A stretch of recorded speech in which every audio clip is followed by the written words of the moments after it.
What's going on, everybody? So I wanted to share my ST21 Luffy deck that I've been playing recently. Really like this leader. This is probably my new favorite leader at the moment for OP10. I've taken him to two different locals. The first one I went 2-1, losing to a Bonnie, which is a pretty tough matchup. The second one I did win 3-0, which is really nice. My last matchup was against a Blackbeard, which was pretty tough, but we were able to sneak out the victory. So this leader comes with the newest starter deck 21.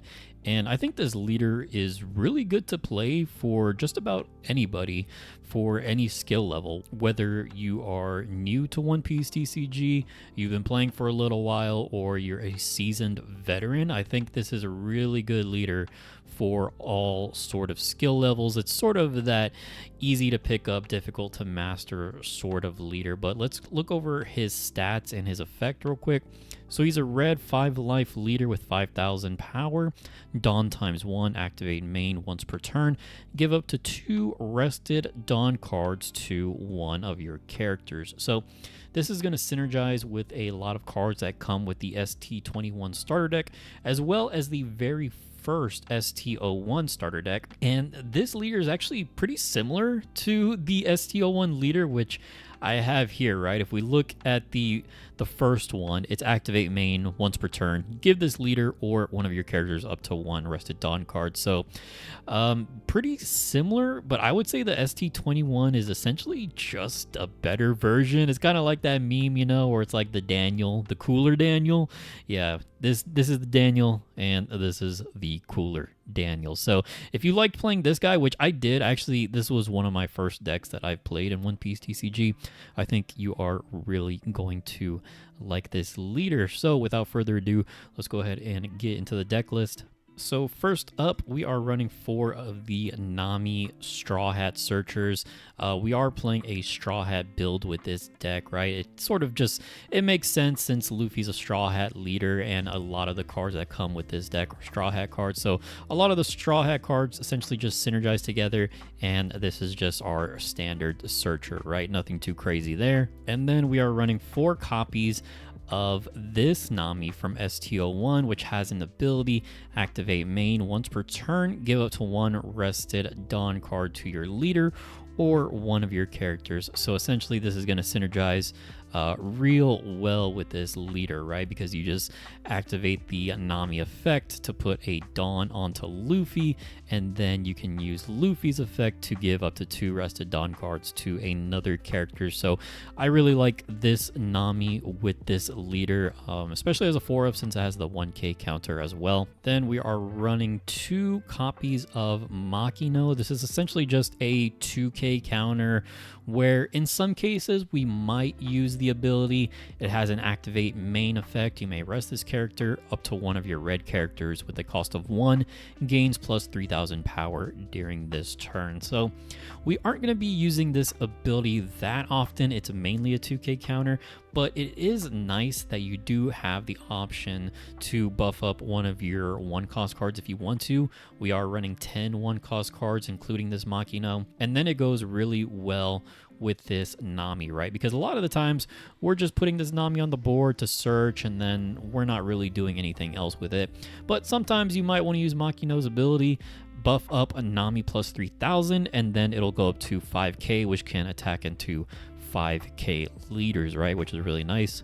And one other thing that's good about Makino is it has an activate main effect rather than an on-play effect, which means this is going to be good into Blackbeard. And I think this deck in general is pretty good into Blackbeard because we don't have too many on-play effects. Next up, we have one of the MVPs of this deck, in my opinion, and this is the ST01 2-cost 4k Sanji. He has an ability, Dawn ×2. This character gains rush. So what I like to do with this deck is typically go first, and then on our second turn we have 3 Dawn. Then you put 1 Dawn on your Luffy leader. Then you play out the Sanji. You put 2 Dawn on Sanji, and then you have a 6k rusher on your second turn, plus a 6k attack from your leader as well, right? Because you're putting a Dawn on him too. So I really, really like this Sanji card. This is a really early to mid game card.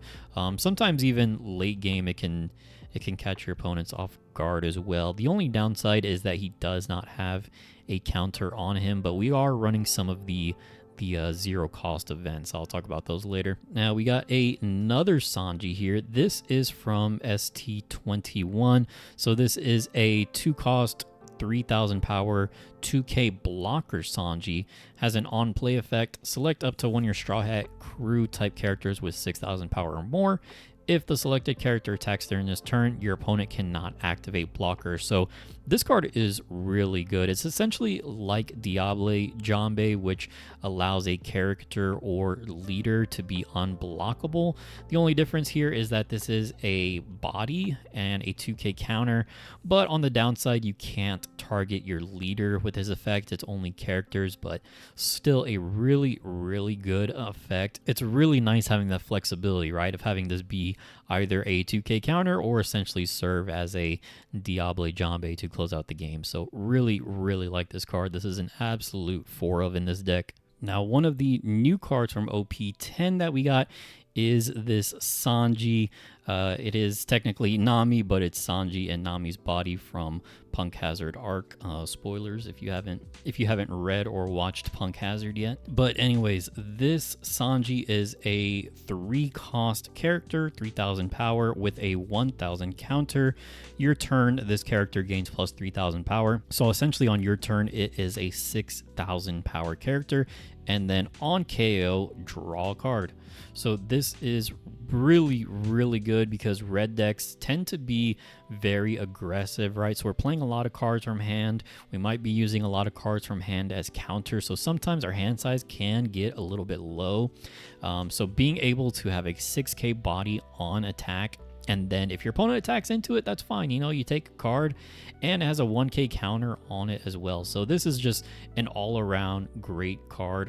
Definitely a 4 of in this deck as well. Next up, we got 2 copies of Rush Zoro. This card has been around since the beginning, since forever. Just a 3 cost, 5000 power Rush card, no counter. This is just pretty much a staple in any sort of red aggro deck, right? Just having a cheap character with Rush on it is very nice. And then I want to bring up the next card. They kind of go hand in hand together, right? So we got 2 copies of Zoro, and then we're also running 2 copies of Kid and Killer from UB01. So they're very similar, but a little bit different. So Zoro is 1 cost cheaper than Kid and Killer. He's 3 compared to 4. And he is a Straw Hat character, meaning you can search him up with the Nami, which is really nice. But with Kid and Killer, he does cost 1 more. He is a 4 cost. But Kid and Killer has 5000 power plus Rush when attacking. If your opponent has 2 or less life cards, this character gains plus 2000 power during this turn. So essentially a 7000 power attacker on your turn. It's going to be pretty easy to get your opponent down to 2 life, especially if they're playing a 4 life leader. So I think they're both kind of better than one another in different scenarios. So that's why I like having a 2-and-2 split of each. Now another card from OP10, we got Tony Chopper here in Sanji's body. So it's a 4 cost character, 4000 power with 2k counter, and he's a blocker, and he has another effect on opponent's turn. This character gains plus 2000 power. So this card is another one that's going to be a red staple moving forward, in my opinion.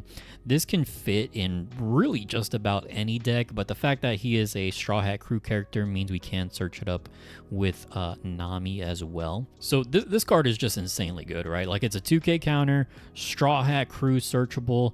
It is a blocker if we need a blocker, and then it's going to have 6k power on our opponent's turn. So our opponent is going to have to, you know, most leaders, right, are 5k power, right? So they're going to have to commit at least 1 extra Dawn to bump up their leader to 6k to attack into us, and then we can block with this chopper if we want to. So just a really all-around very strong card. And next up, we got a 4 of this new Zoro from ST21. This is another one of the MVPs in this deck. This card is absolutely insane. So it's a 4-cost character, 5,000 power with 1k counter. Dawn times 2, this character gains Rush. And again, remember, our leader effect, we can give up to 2 rested Dawn cards to one of your characters. So again, what I like to do with this deck is if I'm going first on my 5 Dawn turn, you put 1 Dawn onto Luffy, and then you play out the Zoro, and then you attach 2 Dawn to him with your leader effect, and then he becomes a 7k attacker with Rush, which is pretty nuts. And then on top of that, he has another ability, which is pretty insane. On KO, play up to 1 red character card with 6,000 power or less other than Zoro from your hand. So when he dies, he essentially replaces himself, right? So you can play any red character with 6,000 power or less. So it doesn't necessarily have to be a Straw Hat character, right? Like you can play things like the Chopper we just mentioned, or you can even play Kid and Killer because he has 5,000 power, right? And he's a red character. Again, it doesn't specify whether it's Straw Hats or not. So this is just an all-around really, really good card. And it goes even better with the next card up here, and that is going to be the Monkey D. Luffy from ST21. So this card, also an absolute 4 of, goes really well with our leader here. So he's a 5-cost character, 6,000 power with Rush. When attacking, give up to 1 rested Dawn card to your leader or one of your characters. So this guy is really good, right? He just has everything we want in this deck. He has Rush. He has a pretty decent stat line, and then when he attacks, he can give up a rested Dawn to our leader or character, and that can include himself as well, right? So you can say, I'm going to attack with Luffy for 6k, activate effect, give him a Dawn, bump him up to 7k, which 7k is kind of like the magic number in this game, right? So this card is really nice. You can buff up another one of your characters, or you can give that rested Dawn to your leader, and then again, you use this 2 rested Dawn to put on another character. And then he has 6,000 power, right? So if this Zoro gets KO'd and you have Luffy in your hand, you can play Luffy once this gets KO'd. So this card is just absolutely nuts with this deck. I really like this card a lot. And this is the same art that's on the card sleeves, by the way, which is really cool. Next up, we got 2 copies of the ST21 Luffy. This is the 5-cost 6k rusher. Dawn times 2. When attacking, your opponent cannot activate blocker during this battle. So this is a really good card for just closing out games when your opponent has no life, but maybe they have a couple blockers on board. Again, use your leader effect, right, to put 2 rested Dawn onto the Luffy character, and then you can attack for 8k unblockable. So this guy is just really good at closing out games. And then for our high end, we're just running 4 copies of Monkey D. Dragon. 8-cost character, 9,000 power with Rush. On play, give up to 2 rested Dawn cards to your leader or one of your characters. So even without the on play ability, because let's say, you might run into some Blackbeards and you don't get the on play effect, right? He's still really good. 9,000 power on a Rush character is pretty insane, right? Your opponent's going to have to give you 3 cards out of their hand to 2Ks plus a 1K to get out of this attack if they have a 5K leader. So this guy is also really good at closing out games, but the on-play effect does synergize with our deck as well, right? Gives it 2 rested Dawn cards to your leader or one of your characters. So again, you can attach that Dawn to something like this Luffy, or you can just go ahead and attach it to your leader, use the leader effect to attach it somewhere else. So it all kind of just flows together. This is just another really good top end card for closing out games. And then from here, we are moving on to the events. We are running 2 copies of Bad Manners Kick Course. This is just the 0-cost event that lets you trash a card for plus 3k counter. Nothing too crazy about this card. We are running a decent amount of bricks in here. I don't remember what the exact number was. I believe we are running 18 bricks, not counting the events, just the characters. So sometimes our hand can get a little bricked up, and sometimes bad manners kick course can help us by trashing a card and giving us 3k counter. And I'm running a single copy of Divine Departure. So this is a card from OP10. It costs 6 technically, because yes, it does cost 1 here, but it does have a main and counter effect. So if you're using it on the main phase of your turn, you have to rest 5 additional Dawn in addition to the 1 cost, right? So if you're using this on main, it's going to cost 6, but you can KO up to one of your opponent's characters with 8,000 power or less. So this is going to be really good against Eustace Captain Kid, the 8k kid that goes in green decks, especially Bonnie, right? Like I said, Bonnie is probably our toughest matchup, so this can kind of help us out a little bit. And it does have a counter as well, up to one of your leader gains plus 3,000 power during this battle, so you can use this defensively as well. I only have a 1 of in this deck because I think 1 is just fine.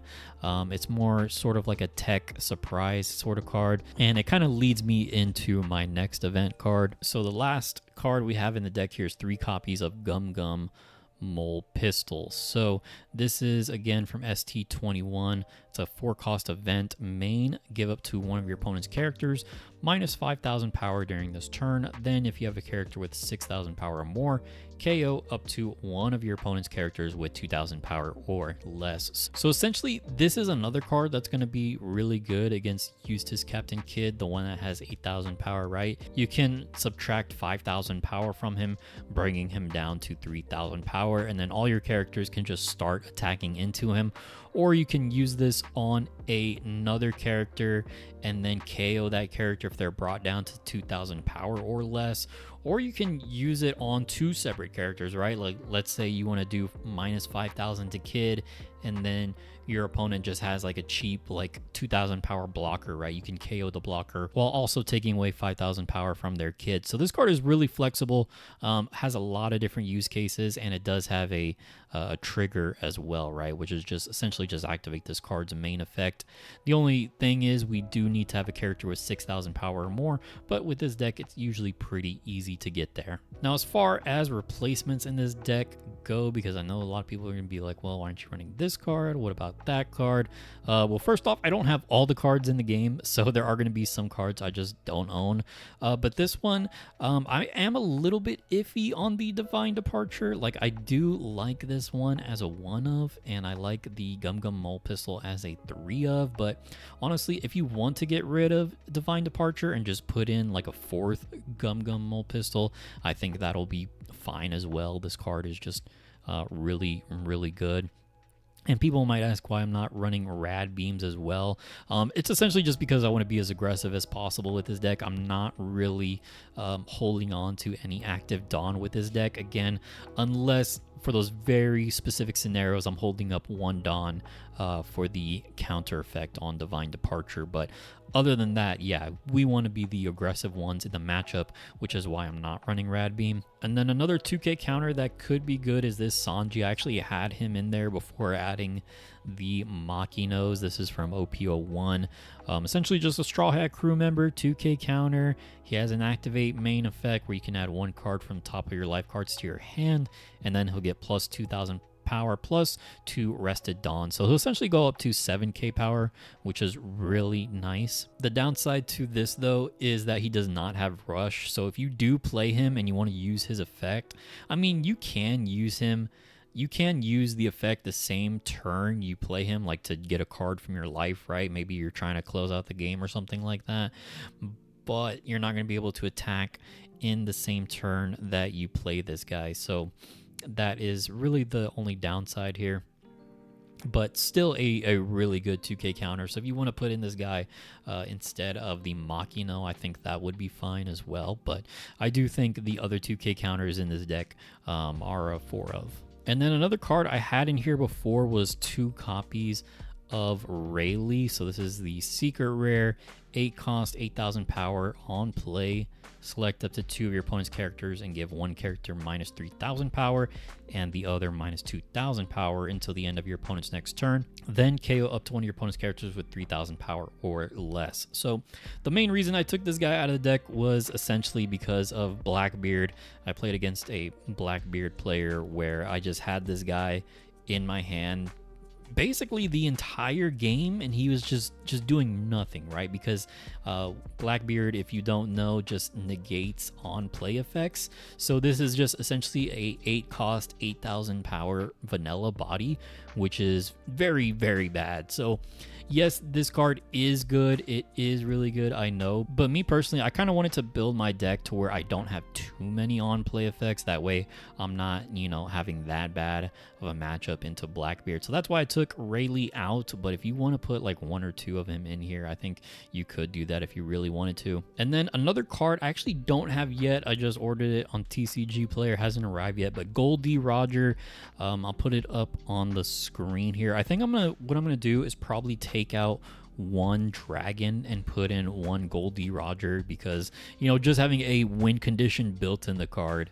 is just insane, right? So yeah, if you have Goldie Roger, I would recommend probably putting a 1 of in the deck somewhere. All right, and that is it for the deck. I just wanted to show off the deck, to kind of talk about the cards a little bit, because I really like this leader. I think he's super fun. I might take him to locals again or take Reiju. I'm not sure yet. But let me know what you guys think about the deck. Let me know if you want to see any gameplay. Maybe I'll do some gameplay videos on the sim.